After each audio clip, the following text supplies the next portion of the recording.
있습니다.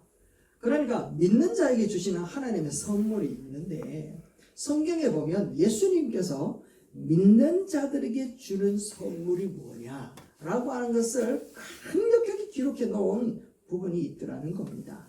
그게 무엇인가 하면 이제 첫 번째 영생이라고 하는 부분이라는 거죠. 자, 영생의 특권이 있는데 말씀을 한번 봅시다. 요한 1서 5장 13절 우리가 읽었죠. 다시 한번 읽어봅시다. 시작. 내가 하나님의 아들의 이름을 믿는 너희에게 이것을 쓰는 것은 하나님의 아들을 이름을 믿는 너희에게 이것을 쓰는 것은 이것이 뭡니까? 편지를 얘기하는 거예요. 사도 요한이 편지를 쓰고 있단 말이죠. 다시 얘기하면 성경을 얘기하는 겁니다. 쓰는 이유가 뭡니까? 너희로 하여금 너희에게 영생이 있음을 알게 하려 함이라 하고 이야기합니다. 영생. 여러분들은 믿음으로 말미암아 영생을 소유하신 줄로 믿습니다. 그러면 그 영생이 나와 무슨 소용이 있노라는 거예요. 영생이 우리에게 특권이라고 생각하는 사람은 굉장히 드물더라는 겁니다.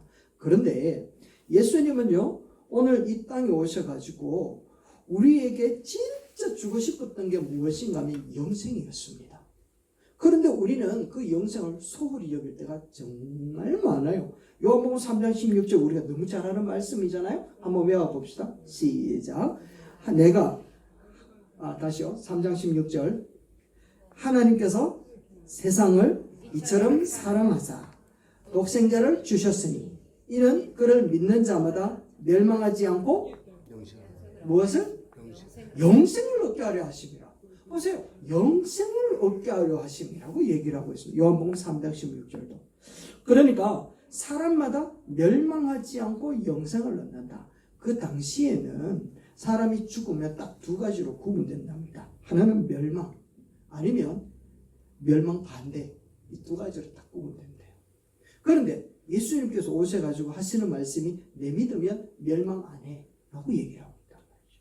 그러니까 그들에게 있어서는 우와 영생 이꼬로 뭐라고요? 멸망 안 함이라는 거였습니다. 그러니까 그들에게 있어서는 예수 그리스도를 믿음으로 영생을 얻게 되어진다는 것은 어마무시한 특권을 가지게 되었다라는 겁니다. 그런데 사람들은 참 희한하게 진짜 큰 소리는 들을까요? 못 들을까요? 못 들어요.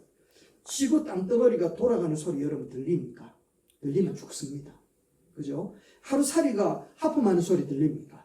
안 들리잖아요. 그러니까 우리 인간이 듣는 헤르츠는 딱 요 정도로 구분되어져 있습니다. 그 외의 소리는 우리가 못 들어요. 참 희한하죠. 그리고 너무 큰 것도 안 보여요. 그리고 또 너무 작은 것도 안 보이거든요. 그런데 참 희한한 건 또 너무 큰 은혜도 우리는 못 믿어요. 참 이상한 일이죠. 그러니까 사람들이 영생을 얻는다, 믿음으로 말미암아 멸망하지 않고 영생을 얻는다라고 이야기를 하니까 안 믿는 거야. 그 무슨 그런 일이 있을 수가 있노? 도저히 믿을 수 없다. 니나 믿어라 라고 얘기를 한단 말이죠. 그러니까 우리 크리스천도 그렇게 생각하는 경우들이 정말 많이 있었어요. 그런데 우리 성도들에게 주신 이 영생이라는 것은 어떻게 비교할 수 있는가 하면 이렇게 비교를 할 수 있어요. 로마 시대 때에는 정말 혹독한 형벌이 있었습니다. 노예를 잡아가지고 3일 동안 자기가 누릴 수 있는 모든 것들을 누리게끔 합니다. 먹을 수 있는 것, 입을 수 있는 것, 할 수 있는 것 다 할 수 있도록 다 주는데 그에게 무엇을 얘기해 주는가 하면 너는 3일 후에 죽는다. 3일 후에 죽는다. 대신에 너에게는 할 수 있는 모든 것, 먹을 수 있는 모든 것, 그리고 즐길 수 있는 모든 것을 다 공급해 줄 테니까 네 마음대로 해라 라고 하는 그런 형벌이 있답니다. 자, 여러분이라면 어떻게 그 3일을 보내시겠습니까? 진짜 그 3일 동안 주어지는 그 시간 동안에 있는 것 없는 것 다 누리면서 행복하게 다 있다가 죽음을 맞이할까요? 아니면 이 죽음 때문에 3일 동안 누릴 수 있는 이 모든 것들 다 소용없는 것처럼 정말 우울한 모습으로 살아갔겠습니까? 이게 형벌이었답니다. 그런데 이 모습이 어떤 모습인가 하면 영생이 없는 하나님을 알지 못하고 예수님을 모르는 믿지 않는 사람들에게 주어진 인생의 단면적인 모습이라는 겁니다. 그들에게 주어진 모든 것들이지만 그들 내면에는 뭐가 있다고요? 죽음이라고 하는 두려움이 있다는 거예요. 그러니까 그 두려움 때문에 하나님께서 은혜로 주어진 이 모든 것들을 다 소멸하고 우울하고 못 느끼면서 살아가는 경우가 참 많이 있다는 거예요. 그런데 크리스찬들은 우리에게 뭐가 있다고요? 영생이 있다라는 거예요. 그렇기 때문에 비록 우리의 삶은 좀 힘들고 안 되고 어렵고 답답하고 묶여있고 갇혀있는 모습인 것 같지만 그 속에는 우리에게 뭐가 있다? 영생이라고 하는 것이 있기 때문에 그 시간을 당당하게 견딜 수 있는 그 특권을 누구에게 줬다고요? 믿는 자에게 줬다는 거예요. 그런데 우리가 그걸 잘 못 쓴다라는 거죠. 그런데 종종 보면 하나님의 사람들은 이 영생을 가졌기 때문에 죽으면 죽으리라 라고 하는 그런 각오를 가지고 자기의 형편을 뚫고 나가는 사람들이 있더라는 거예요. 그 일제시대 때에 죽음을 맞이했던 사람들이 있는데 그 목사님들이 여러분 여기 나와 있습니다. 손양원 목사님, 주기철 목사님, 김익두 목사님, 이기풍 목사님. 이분들은요 초대 때의 복음을 받아들이고 죽으면 죽으리라. 대신에 예수님의 품 안에서 내 다시 눈 뜨리라 라고 하는 부활에 대한 소망을 갖고 있었기 때문에 그들의 삶은 죽음이 두렵지 않았던 거예요. 그들의 배고픔은 견딜 수 있었다는 거예요. 핍박도 아무것도 아니었다는 거지. 왜? 자기는 죽으면 예수님의 품 안에서 다시 부활할 것을 알았기 때문에 멸망이 아니라 영생이라는 것을 그는 알았기 때문에 당당할 수 있었다는 거예요. 우리 크리스천들이 왜 이 땅에서 과감하게 순교할 수 있는 그런 죽으면 죽으리라고 하는 그 믿음을 가지고 그 영성의 특권을 누리지 못하느냐라고 하는 것을 묻는다면 우리에게 뭐가 없기 때문에? 우리가 생각하는 것 그게 없기 때문에 그런 거죠. 주님을 향하여 가지는 믿음이라고 하는 부분들이 소홀하기 때문에 그렇다는 겁니다. 믿음으로 말미암아 주어지는 이 영생의 특권 우리에게 다 있는 줄로 믿습니다. 그 영생의 특권 가지고 살아가기를 주의 이름으로 축원합니다. 그리고 두 번째 특권이 뭔가 하면 집사님 하울링 좀 줄여주시겠어요? 응답받는 기도를 할 수 있는 특권이 있다는 겁니다. 한 따라 합시다. 시작. 응답받는 기도를 할 수 있는 특권이 있습니다. 그러니까 기도 안 하는 사람은 어떻게 된다고요? 응답받는 특권을 안 쓰는 거지. 호텔에 갔는데 호텔 비용 속에 포함되어져 있는 그 방 안에 누릴 수 있는 모든 특권들을 안 누리고 그냥 그 자리에 덜덜덜 떨고 있는 거하고 똑같은 거라는 겁니다.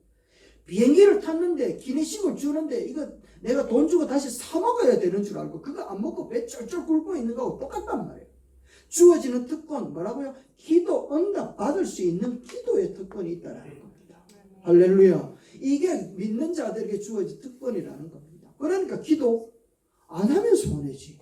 누려야 된다는 거예요.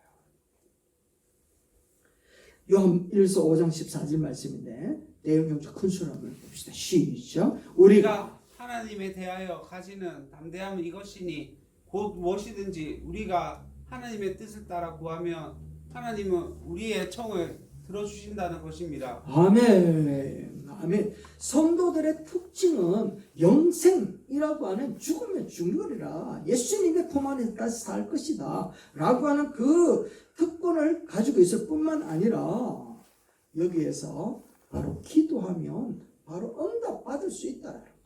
그래 이게 응답 받을까 안 받을까가 아니라 기도하면 받게 되어져 있다는 거예요.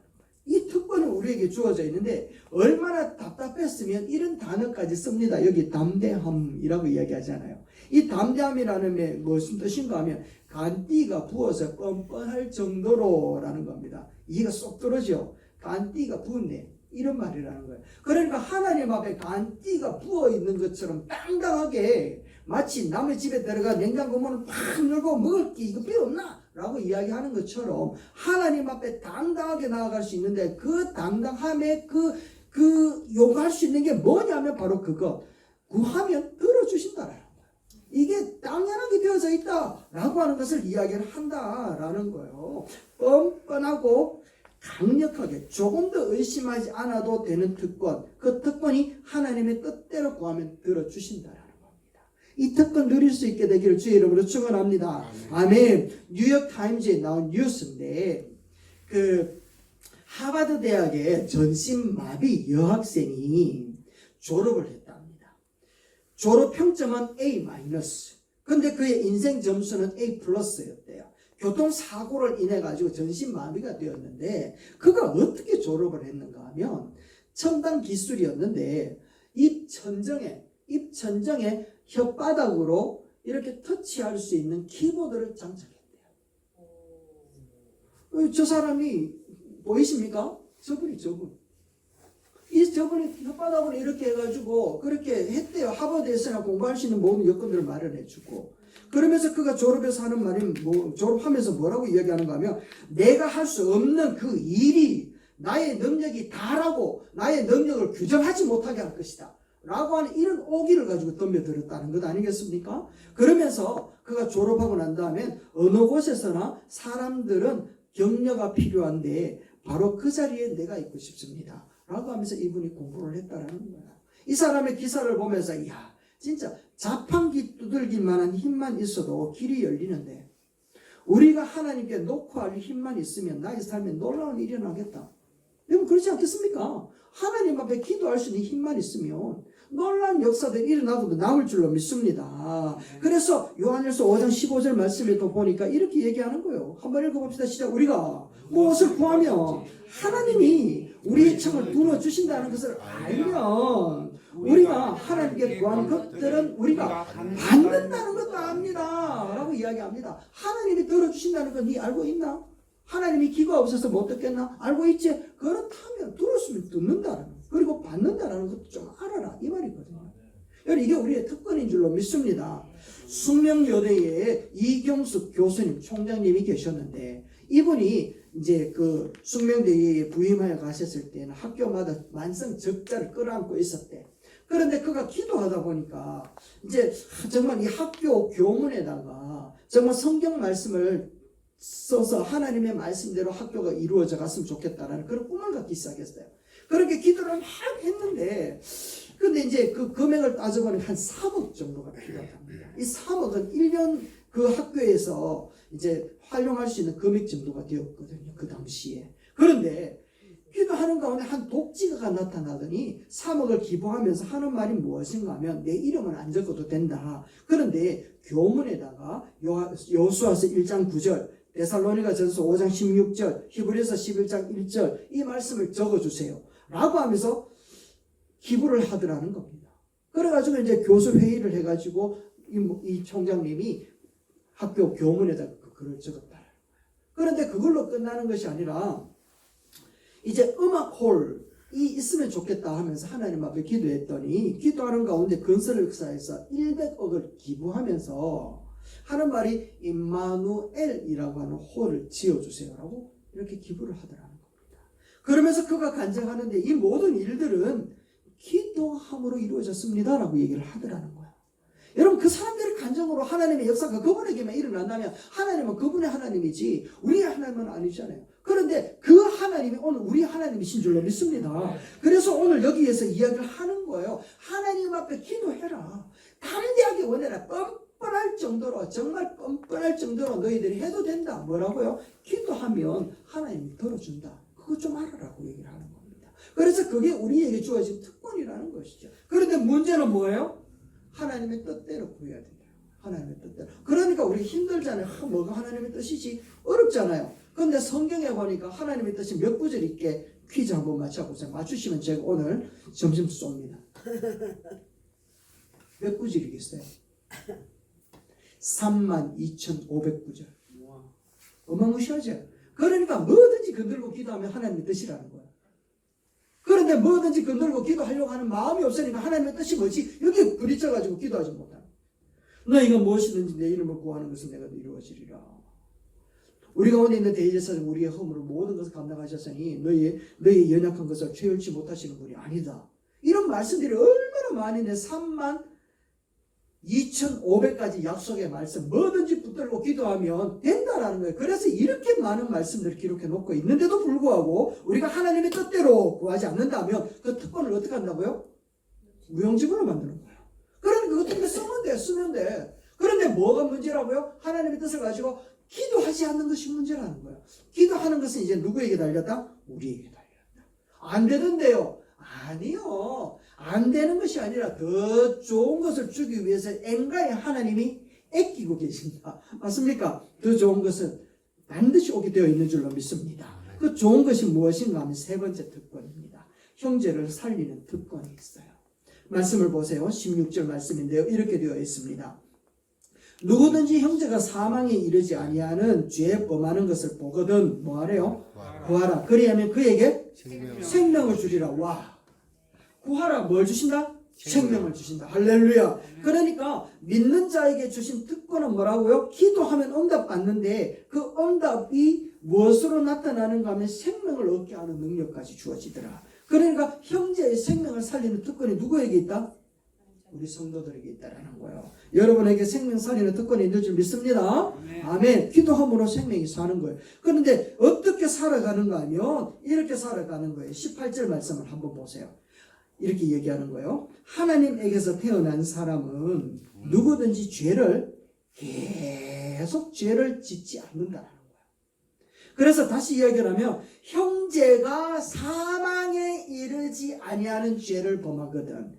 교회 안에서 믿음이 연약하여서 죄를 짓는 것이 보여지거든. 그것을 가지고 뭐 해라? 기도해라. 그리하면 그 형제는 그 속에서 역사하는 누가 계신다고요? 하나님에게서 태어나신 분, 그분이 누굽니까? 예수 그리스도. 그가 사람을 지켜주신다라는 거예요. 할렐루야. 그러니까 기도는 어떤 특권까지 있는가 하면 하나님의 아들 예수를 움직이는 특권까지 있다라는 거예요.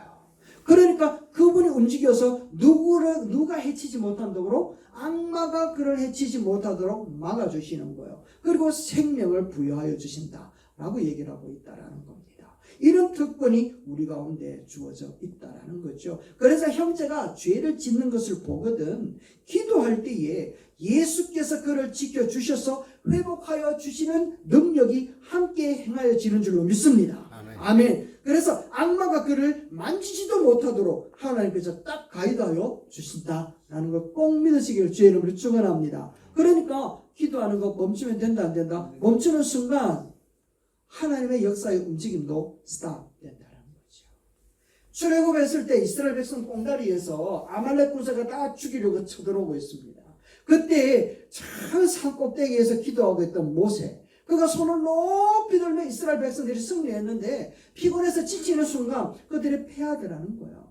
그래서 우리 성도들에게 주어진 그 특권을 발동하고 발휘할 때는 하나님의 사람들, 비록 그들이 죄 가운데 지쳐 쓰러지고 허무 가운데 있다 할지라도 생명이 살아나는 역사가 일어나지만 우리가 기도하지 못할 경우, 특권을 발휘하지 않을 경우에는 그들이 어떻게 된다고요? 계속 죄 가운데 허들릴 수밖에 없다 라고 하는 것을 이야기를 하고 있다는 거죠. 1984년도 미국 올림픽에서 중국 여자애 하나가 다이빙 가운데서 금메달을 땄어요. 그러니까 서양에 있었던 많은 사람들이 와서 하는 말이 동양의 여자로서 몸집도 왜소한데 어쩌면 그렇게 부드러운 동작으로 또 침착한 모습으로 고공의 아름다운 다이빙 모습을 보여줍니까? 라고 하는데 막 박수갈채를 하면서 물었대요. 그러니까 이 아이가 하는 말이 이렇게 이야기합니다. 저는 원래 100m 경주 선수였습니다. 그런데 경주에 나가면 자주 엎어지고 넘어졌습니다. 그때마다 저는 많이 마음이 아프고 낙심도 했는데 항상 뒤편에 저희 어머니가 이렇게 이야기를 해주십니다. 사랑하는 딸아, 나는 네가 1등 하는 것보다 넘어졌다가 일어나는 모습이 너무 아름다워 견딜 수가 없단다 라고 이야기를 해줍니다. 그래서 육상을 그만하고 다이빙을 할 때에도 여러 가지 사고가 있었고 여러 가지 실수도 있었지만 어머니는 동일하게 그렇게 말씀해 주셨습니다. 그리고 그런 어머니를 생각하면서 오늘도 스탠드에 섰습니다 라고 얘기를 하더라는 겁니다. 여러분, 우리 하나님도 오늘 우리에게 동일하게 말씀하고 있다라는 겁니다. 우리가 넘어지고 쓰러질 수 있단 말이죠. 죄를 지울 수 있단 말이죠. 믿음을 가지고도 엉뚱한 일을 할 수 있다라는 겁니다. 그런데 그렇게 버려두는 것이 아니라 누군가가 기도하는 그 한 사람 때문에 네가 1등하는 것을 원하는 것이 아니라 넘어졌지만 일어서기를 원하는 그 마음을 가지고 기도하는 그 한 사람 때문에 하나님은 그 사람을 향하여 생명을 향하여 베푸셨던 그 손길을 거두지 아니하시는 줄로 믿습니다. 사탄이 더 이상 근접하지 못하도록 역사를 하고 있는 줄로 믿습니다. 아멘. 그 특권을 우리가 발휘해야 된다는 거죠. 말씀을 맺습니다. 여러분, 하나님은 예수 믿는 오늘 우리를 향하여서 특권을 주셨습니다. 많은 것을 할 수 있는 특권을 주셨는데 우리는 그 특권의 크기가 너무나도 크기 때문에 느끼지 못할 때가 정말 많다는 것이요. 그 첫 번째가 뭐라고요? 우리에게는 영생이라는 거예요. 멸망하지 않는다라는 겁니다. 우리는 주님 안에 죽으면 그 자리에 다시 부활하는 역사가 나타난다라는 것을 우리에게 보여주고 있습니다. 이게 특권입니다. 그러니까 두렵고 떨리고 어렵고 힘든 상황 가운데 나는 못한다, 나는 안 된다라고 이야기하는 그 이야기에 우리가 침몰되지 말고 주님 앞에 죽으면 죽으리라, 주님 앞에 부활하는 그 심정 가지고 살아가는 저와 여러분 되시기 주의 이름으로 축원합니다. 두 번째는요, 응답 받을 수 있는 기도의 특권을 갖고 있다라는 겁니다. 그 특권 발휘하십시오. 그 특권 발동하십시오. 그 특권의 마지막 형제를 구원할 수 있는 기도의 특권이 될 수 있게 되기를 주의 이름으로 축원합니다. 우리 주님이 그 기도를 들으시고 생명을 주신다고 약속하셨잖아요. 그리고 사탄 마귀들이 근접하지 못하도록 보호하신다고 말씀하셨잖아요. 그러니까 그 기도를 발동하시고, 그래서 우리 성도들이 갖고 있는 특권을 통하여서 이 땅의 진정한 부흥이 다시 한번 일어날 수 있도록 그 기여할 수 있는 우리 성도들, 우리의 모습이 되기를 주의 이름으로 축원합니다. 기도하겠습니다.